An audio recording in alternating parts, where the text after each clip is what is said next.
అందరికీ నమస్కారం అండి. సో ఈరోజు మనం మువ్వ మండలం బట్లపెనుమూరు గ్రామం రామయ్య గారి వరి పొలంలో ఉన్నాం. సో సార్ మన సాయిల్ వాడారు ఫస్ట్ టైము. సో అది ఎలా వాడారు, ఎలా పనిచేస్తుంది అనేది సార్ మాటలోనే తెలుసుకుందాం. నా పేరు రామయ్య అండి. నేను వరి పంట 10 ఎకరాలు వేస్తానండి.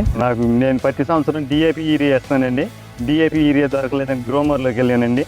మన సాయిలను గ్లోపాస్ ఇచ్చారండి. 20 కేజీలు యూరియా వేసానండి. చేను బాగా దుబ్బు పొడిచి చాలా బాగుందండి. నీళ్ళు అందక వెనకాల ఉడిచామండి.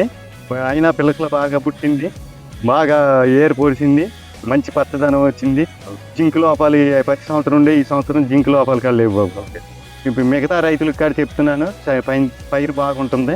పక్క రైతులకు కాడ చెప్పి సో మీరే చూడొచ్చు రిజల్ట్ని. సో వేరే ఎంత బాగా చేసిందో. సో రామయ్య గారు చెప్పినట్టు నీళ్ళు లేక ఆయన 10 రోజులు వెనకాలైనా సో ఇప్పుడు మిగతా పొలాలతో పొలం అయితే కలిసింది. సో మీ దగ్గరలో ఉన్న మన గ్రోమర్ సెంటర్ని సంప్రదించండి, మన సాయిల్ వాడండి. అధిక వేర్లు అధిక పిల్లల కోసం.